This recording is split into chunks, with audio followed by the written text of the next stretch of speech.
Então, agora vamos falar da oração. Todos nós sabemos o valor que a oração possui em nossas vidas. O próprio Mestre Jesus, em seu Evangelho, falou-nos da importância e nos ensinou a orar. Por isso vos digo, todas as coisas que vós pedirdes orando, credes que haveis de ter, e que assim vos sucederá. Isso está em Marcos. Quando vos apresentardes para orar, se tiverdes alguma coisa contra alguém, perdoai-lhe, a fim de que vosso Pai, que está nos céus, perdoe também os vossos pecados. Se vós não perdoais, vosso Pai, que está nos céus, não vos perdoará também os vossos pecados. Também está em Marcos. Quando orardes, não se assemelhais aos hipócritas, que se comprazem em orar em pé nas sinagogas e nas esquinas da rua, para serem vistos pelos homens. Em verdade vos digo que eles já receberam sua recompensa. Mas quando quiserdes orar, entrai no vosso quarto e, estando fechada a porta, orai ao vosso Pai em segredo. E vosso Pai, que vê o que se passa em segredo, vos recompensará. E quando orais, não faleis muito, como os gentios, que pensam ser pela multidão de palavras que serão atendidos. Mas vos torneis, pois, semelhantes a eles, porque vosso Pai sabe do que necessita antes de os pedirdes. Isso aqui está em Mateus. A quarentena nos fez ver isso. Muitas vezes achávamos que precisávamos ir a algum lugar para que a nossa oração tivesse valor, fosse ouvida, né? Então a gente, nossa, não posso ir no centro, nossa, não posso ir na igreja, o que eu faço? Como é que eu vou orar? Né? Aí a gente teve que ficar em casa, aprender que a gente pode sim orar sozinho, para entender que temos capacidade de santificar o nosso lar. Vejamos o que o nosso querido André Luiz nos diz a respeito do assunto oração, em algumas das suas obras. Ele fala sempre, né? Mas eu peguei algumas aqui para a gente comentar. Né? Essas obras todas foram psicografadas por Chico, e uma delas é o Missionário da Luz. Ele diz assim: a oração é o mais eficiente antídoto do vampirismo. A prece não é movimento mecânico dos lábios, nem disco de fácil repetição do aparelho da mente. É vibração, energia, poder. A criatura que ora, mobilizando as próprias forças, realiza trabalhos de inexprimível significação. Semelhante estado psíquico descortina forças ignoradas, revela a nossa origem divina e coloca-nos em contato com fontes superiores. Dentro dessa realização, o espírito, em qualquer forma, pode emitir raios de espantoso poder, raios divinos, expedidos de uma oração santificadora. Convertem-se em fatores adiantados de cooperação eficiente e definitiva na cura do corpo, na renovação da alma e iluminação da consciência. Toda a prece elevada é manancial de magnetismo criador e vivificante em toda criatura que cultiva a oração, com o devido equilíbrio do sentimento, transforma-se gradativamente em foco radiante de energias da divindade. No outro livro dele, mais para o meio da coleção, esse livro chama Entre a Terra e o Céu. Ele diz o seguinte: a prece, qualquer que ela seja, é ação provocando a reação que lhe corresponde. Conforme a sua natureza, paira na região em que foi emitida, ou eleva-se mais ou menos, recebendo a resposta imediata ou remota, segundo as finalidades a que se destina. Cada prece, tanto quanto cada emissão de força, se caracteriza por determinado potencial de frequência, e todos estamos cercados por inteligências capazes de sintonizar com o nosso apelo, à maneira de estações receptoras. E no outro livro que ele também escreveu, que é A Evolução em Dois Mundos, ele diz assim: assim é que orar em nosso favor é atrair a força divina para a restauração das nossas forças humanas. E orar a benefício dos outros ou ajudá-los através da energia magnética à disposição de todos os espíritos que desejam realmente servir. Será sempre assegurar-lhe as melhores possibilidades de autorreajustamento, compreendendo, porém, que o amor consola, instrui, ameniza, levanta, recupera e redime. Todos estamos condicionados à justiça a que voluntariamente nos rendemos perante a vida eterna. Justiça que preceita conforme os ensinamentos do nosso Senhor Jesus Cristo. Seja dado isso ou aquilo, a cada um segundo as suas próprias obras, cabendo-nos recordar que as obras felizes ou menos felizes podem ser frutos da nossa orientação todos os dias.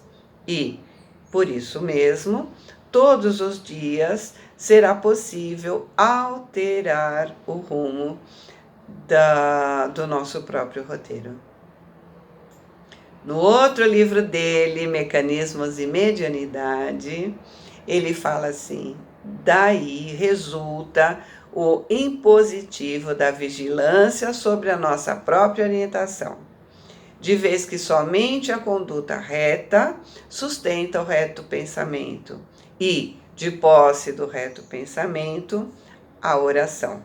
Qualquer que seja o nosso grau de cultura intelectual, é o mais elevado toque de indução para que nos coloquemos, para logo, em regime de comunhão com as esferas superiores. A mente centralizada na oração pode ser comparada a uma flor estrelar, aberta ante o infinito, absorvendo-lhe o orvalho nutriente da vida e da luz. Maravilha, não é? Então, o negócio é esse. Não importa se a oração é uma já pronta ou qualquer uma que sai da cabeça na hora. O mais importante é o sentimento da fé e esperança que sentimos ao realizá-la. Oração é o antídoto do vampirismo. Orar é praticar a caridade, mas é preciso limpar o coração antes. Se eu quiser falar com Deus, tenho que ficar a sós, tenho que apagar a luz, tenho que calar a voz, tenho que encontrar a paz, tenho que folgar os nós dos sapatos, da gravata, dos desejos, dos receios. Tenho que esquecer a data, tenho que perder a conta, tenho que ter as mãos vazias, ter a alma e o coração nus. Se eu quiser falar com Deus, tenho que aceitar a dor, tenho que comer o pão que o diabo amassou, tenho que virar um cão, tenho que lamber o chão dos palácios, dos castelos suntuosos do meu sonho.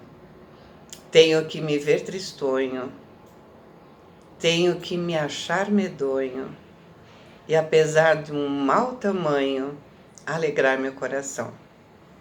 Se eu quiser falar com Deus, tenho que me aventurar, tenho que subir aos céus, sem cordas para segurar, tenho que dizer adeus, dar as costas, caminhar, decidido pela estrada, que ao findar vai dar em nada, nada, nada, nada, nada do que eu pensava encontrar. E para terminar, eu gostaria de colocar o Pai Nosso vivido. Será útil dizer Pai Nosso se não vivo como filho de Deus, fechando meu coração ao amor? Será útil dizer que estais nos céus se os meus valores são os bens da terra?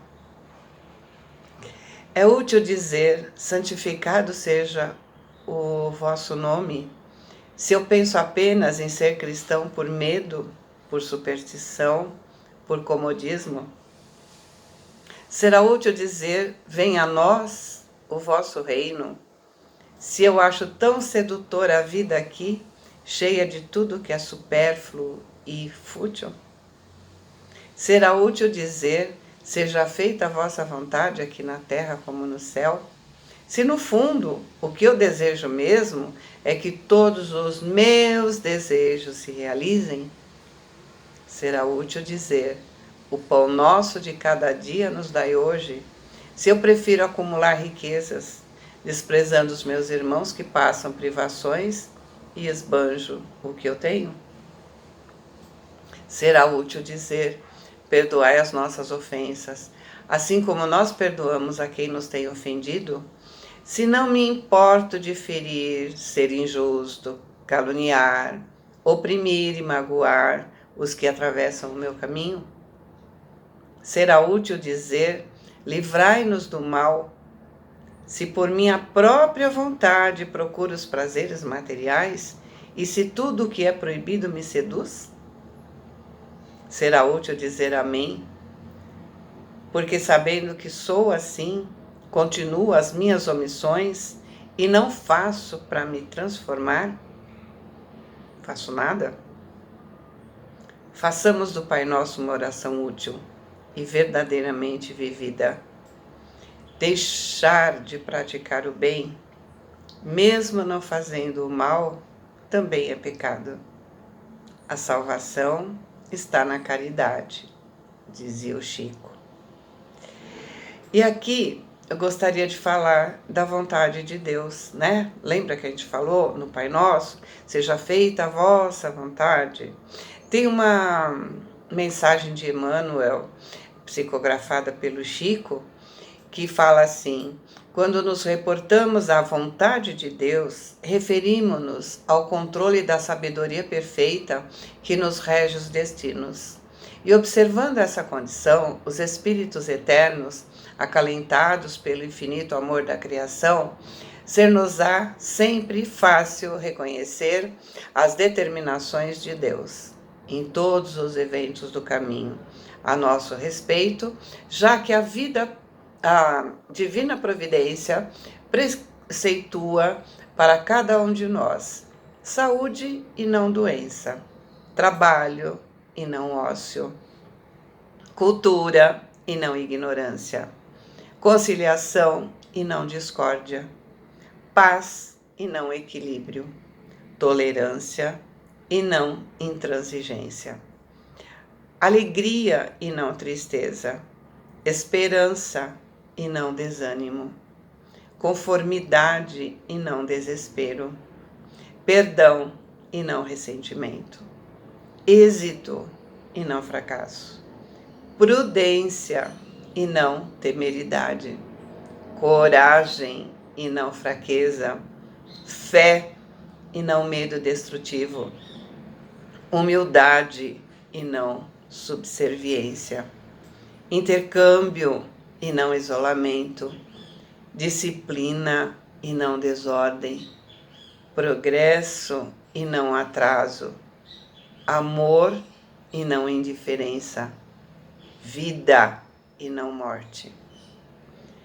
Se dificuldades, sofrimentos, desacertos e atribulações nos agridem a estrada, são eles criações nossas, repercussões dos nossos próprios atos de agora ou do passado, que precisamos desfazer ou vencer, a fim de nos ajustarmos à vontade de Deus, que nos seja unicamente o bem, a felicidade e a elevação no melhor, que sejamos capazes de receber dos patrimônios da vida, segundo as leis que asseguram a harmonia do universo.